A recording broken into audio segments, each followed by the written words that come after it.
السلام علیکم۔ سورہ کہف میں تیسرا واقعہ جو بیان کیا گیا ہے وہ ذوالقرنین کا ہے، کیونکہ لوگوں نے اس بارے میں سوال کیا تھا۔ تمام مفسرین متفق ہے کہ سوال یہودیوں کی جانب سے تھا، اگرچہ غالباً مشرکین مکہ کی زبانی ہوا، کیونکہ سورت مکی سے ہے۔ قرآن نے ذوالقرنین کی نسبت جو کچھ بیان کیا ہے اس پر بحیثیت مجموعی نظر ڈالی جائے گی۔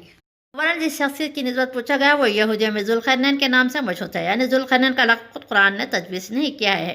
پوچھنے والوں کا مجوزہ ہے کہ کیونکہ فرمایا وَيَسْأَلُونَكَ عَنِ ذِي الْقَرْنَيْنِ، ثانیہ اللہ نے اپنے فضل و کرم سے اسے حکمرانی عطا فرمائی تھی۔ ہر طرح کا ساز و سامان جو ایک حکمران کے لیے ہو سکتا ہے اس کے لیے فراہم ہو گیا تھا۔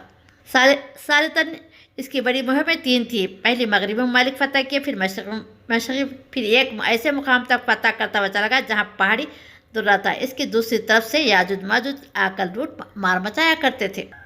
چوتھا، اس نے وہاں ایک محکم سد تعمیر کر دی اور یاجوج ماجوج کی راہ بند ہو گئی۔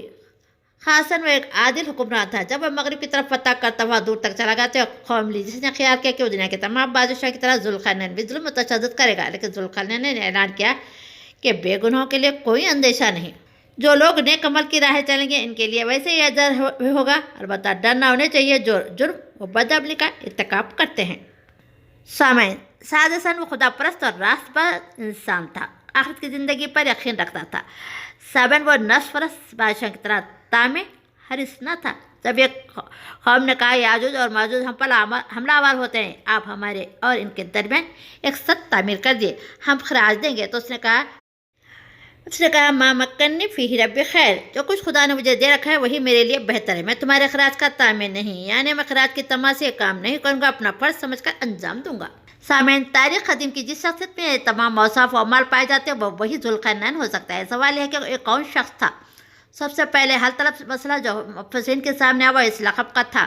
عربی میں بھی اور عبران میں بھی قرن کے صاف معنی سینگ کے ہے، بس ذوالقرنین کا مطلب ہے دو سینگوں والا، لیکن چونکہ تاریخ میں کسی ایسے بادشاہ کا سراغ نہیں ملا جس کا ایسا لقب رہا ہو، اس لیے مجبوراً قرآن کو معنی میں طرح طرح کے تکلفات کرنے پڑے۔ پھر چونکہ فتوحات کے وسط اور مغرب و مشرق کی حکمرانی کے لحاظ سے سکندر مقدونی کی شخصیت سب سے زیادہ مشہور رہی، اس لیے متاخرین کی نظریں اس کی طرف اٹھ گئیں۔ چنانچہ امام رازی نے سکندر ہی کو ذوالقرنین قرار دیا ہے، اگرچہ حسب عادت وہ تمام اعتراض نقل کر دیتے ہیں کہ اس تفسیر پر وار ہوتے ہوئے، لیکن پھر حسب عادت کے لیے عمل جوابات پر تان بھی ہوگا۔ حالانکہ کسی اعتبار سے قرآن کا ذوالقرنین سکندر مقدونی نہیں ہو سکتا، نہ تو خدا پرست تھا، نہ عادل تھا، نہ مفتوح قوموں کے لیے فیاض تھا، نہ ہی اس نے کوئی سد بنائی تھی۔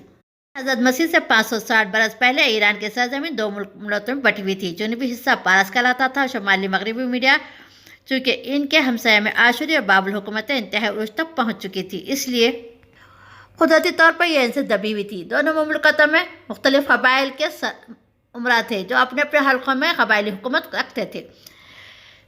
سامعین، 213 قبل مسیح میں جب نینوا تباہ و برباد ہو گیا تو آشوری فرما روا ہمیشہ کے لیے منقسم ہو گئی تو میڈیا کے باشندے آزاد ہو گئے۔ اب بتا دیجیے قومی حکومت تشنما پانے لگی۔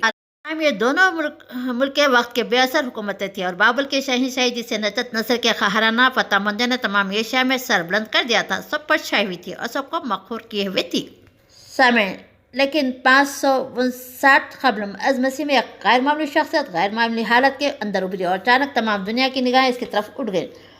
یہ پارس کے ایکیمینیز خاندان کے ایک نوجوان گورش تھا جسے یونانیوں نے سائرس، عبرانی نے خورس اور عربوں نے کیخسر کے نام سے پکارا۔ اسے پہلے اس کے تمام امیروں نے اپنا فرمانروا تسلیم کر لیا، پھر بغیر کسی خون ریزی کے میڈیا کی مملکت پر فرمانروا ہو گیا۔ اس طرح دونوں مملکتوں نے مل کر ایران کے عظیم الشان شہنشاہی کی صورت اختیار کر لی۔ سامعین، پھر اس فتوحات کا سلسلہ شروع ہوا۔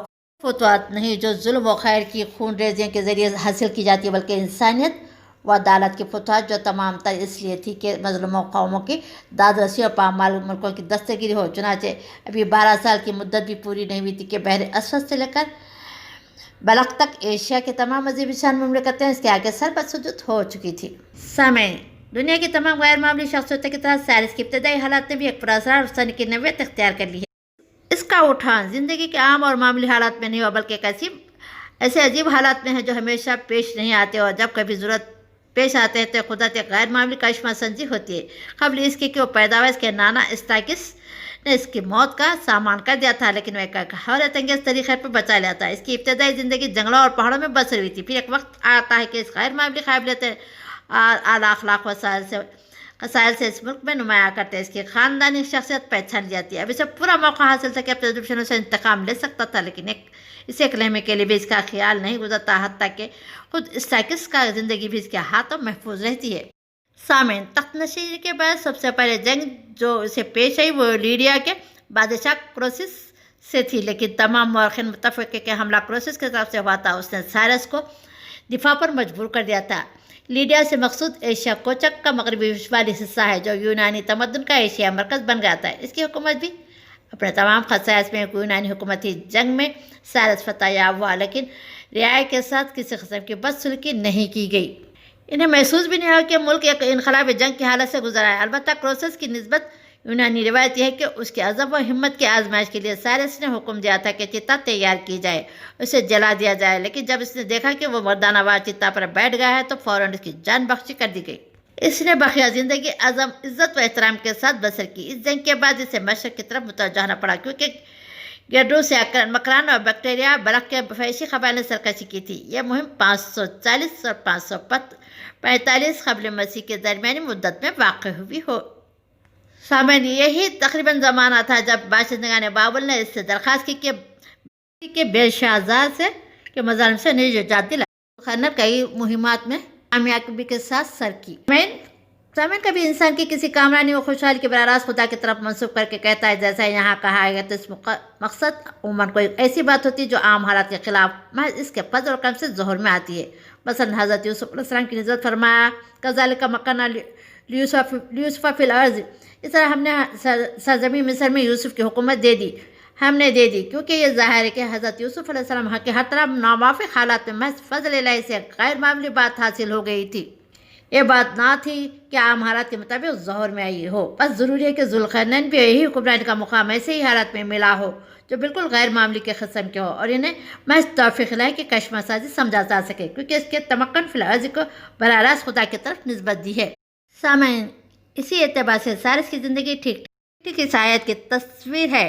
اس کی ابتدائی زندگی ایسے حالات میں بسر ہوئی جنہیں حیرت انگیز حوادث نے ایک افسانے کی شکل دے دی۔ قبل اس کے کہ وہ پیدا ہو، خود اس کا نانا اس کی موت کا خواہش مند ہو گیا تھا۔ ایک وفادار آدمی اس کی زندگی بچاتا ہے اور وہ شاہی خاندان سے بالکل الگ ہو کر ایک گمناک گڈریے کی طرح پہاڑوں میں زندگی بسر کرتا ہے، پھر اچانک نمایاں ہوتا ہے بغیر کسی جنگ کے اور مقابلے کے۔ میڈیا کا تخت اس کے لیے خالی ہو جاتا ہے۔ یقیناً یہ صورتحال واقعات و حوادث کی عام رفتار نہیں جو ہمیشہ پیش آتی ہو۔ نوادر ہستی کی غیر معمولی عجائب آفرینی ہے، اور صاف نظر آ رہا تھا کہ قدرت کا مخفی ہاتھ کسی خاص مقصد سے ایک خاص ہستی تیار کرا تھا، اور زمانے کی عام رفتار تھم گئی ہے تاکہ اس کی راہ صاف ہو جائے۔ جینوفر لکھتا ہے کہ سائرس ایک نہایت دانشمند، سنجیدہ اور ساتھ ہی دل فرما ہوا تھا۔ اس کی شخصیت ہر طرح کی شاہی اوصاف، حکیمانہ فضائل کا ایک اعلیٰ ترین نمونہ تھی۔ یہ بات عام طور پر تسلیم کر لی گئی کہ اس کی شوکت و حشمت سے کہیں زیادہ اس کی عالی حوصلگی اور سیر چشمی تھی، اور اس کی فیاضی اور رحمدلی اپنی کوئی دوسری مثال نہیں رکھتی۔ انسان کی خدمت اور ہمدردی اس کی شاہانہ طبیعت کا سب سے بڑا جوہر تھا۔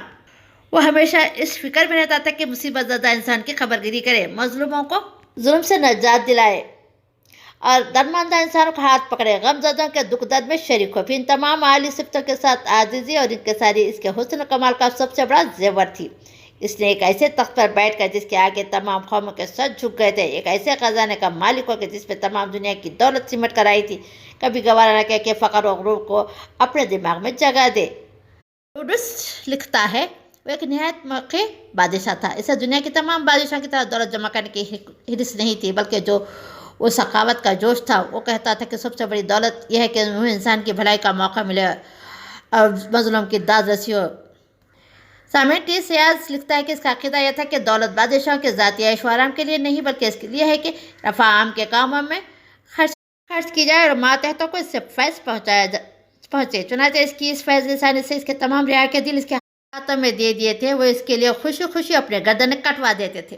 سامعین، سب سے زیادہ نمایاں بات جو ان تمام مورخوں کے صفات میں ملتی ہے، سائرس کی شخصیت کی غیر معمولی نمود ہے۔ سب کہتے کہ وہ جس عہد میں پیدائش کی مخلوق نہیں تھا، یہ ایک باسط شخصیت تھی جسے قدرت نے اپنا کرشمہ دکھانے کے لیے ایک نمودار کر دیا تھا۔ دنیا کے کسی حکیم نے اس کی تربیت نہیں کی کہ وقت کے متمدن ملکوں میں سے کسی ملک میں اس کی پرورش نہیں ہوئی۔ وہ محض قدرت کا پروردہ تھا اور قدرتی کے ہاتھوں میں نے اسے اٹھایا تھا۔ اس کے تمام ابتدائی زندگی صحراؤں کے گود اور پہاڑوں کے آغوش میں بسر ہوئی۔ فارس کے مشرقی پہاڑوں کا چرواہا تھا۔ تاہم یہ کیسی عجیب بات ہے کہ یہی چرواہا جب دنیا کے سامنے آیا تو حکمرانی کا سب سے بڑا جلوہ، دانش کا سب سے بڑا پیکر، فضیلت کا سب سے بڑا نمونہ بن کے ان کے سامنے تھا۔ سامعین، سکندر اعظم کو ارسطو کی تعلیم و تربیت نے تیار کیا تھا۔ بلا شبہ وہ بہت بڑا فاتح نکلا، لیکن کیا انسانیت و اخلاق کا بھی کوئی گوشہ فتح کر سکا؟ سائرس کے لیے ہمیں کوئی ارسطو نہیں ملتا۔ اس نے انسانی زندگی، انسانی حکمت کی دستگاہ کی جگہ قدرت کی دستگاہ میں پرورش پائی تھی۔ ہم اس نے سکندر کی طرح صرف ملکوں ہی کو نہیں بلکہ انسانیت و فضائل کی مملکتوں کو بھی مستقر کر لیا تھا۔ سامعین، سکندر کی تمام فتوحات کی عمریں اس سے زیادہ نہ تھی جتنی خود اس کی عمر تھی، لیکن سائرس کی فتوحات نے جو اینٹیں چن دی تھی وہ 200 برس تک نہ ہل سکی۔ سکندر کے دم توڑتے ہی اس کی مملکت کے ٹکڑے ٹکڑے ہو گئے تھے، لیکن سائرس نے جب دنیا چھوڑی تو اس کی مملکت روز بروز وسیع اور مستحکم ہونے والی تھی۔ اس کی فتوحات میں صرف مصر کا خانہ خالی رہ گیا تھا، اس کے فرزند کی خیبات نے اس سے بھی بھر دیا۔ پھر چند برسوں کے بعد دنیا کی وہ عالمگیر سلطنت ظہور میں آگئی جو ایشیا اور افریقہ اور یورپ کے 28 ملکوں میں پھیلی ہوئی تھی۔ اس پر سائرس کا جانشین دارایوش تنہا حکمران تھا۔ سکندر کی فتوحات صرف جسم کی فتوحات تھی جنہیں قہر و طاقت نے سر کیا تھا، لیکن سائرس کی فتوحات روح و دل کی فتوحات تھی جنہیں انسانیت اور فضیلت نے سر کیا تھا۔ پہلے سر اٹھاتی ہے لیکن ٹک نہیں سکتی، دوسری ٹک جاتی ہے پھر ٹلتی نہیں۔ سامعین، سائرس فتح بابل کے بعد 10 برس تک زندہ رہا ہے۔ اب اس کی حکومت عرب سے لے کر بحر اسود تک اور ایشیا کوچک سے بلخ تک پھیلی ہوئی تھی، اور ایشیا کی تمام قومیں اس کے ماتحت آ چکی تھیں، لیکن تاریخ شاید ایک تھی، تمام عرصے میں بغاوت اور سرکشی کا ایک حادثہ بھی نہیں گزرا۔ کیونکہ زیتوفن کے لفظوں میں وہ صرف بادشاہ ہی نہ تھا بلکہ انسانوں کا شفیق، مربی اور قوموں کا رحیم باپ تھا۔ رعایت سخت گیر حکمرانوں سے بغاوت کر سکتی ہے، لیکن اولاد اپنے شفیق باپ سے باقی نہیں ہو سکتی۔ موجودہ زمانے کے تمام مورخ تسلیم کرتے کہ ایک حیرت انگیز خصوصیت تھی، یہ ایسی خصوصیت تھی جو آگے چل کر رومن امپائر کو بھی نصیب نہ ہوئی۔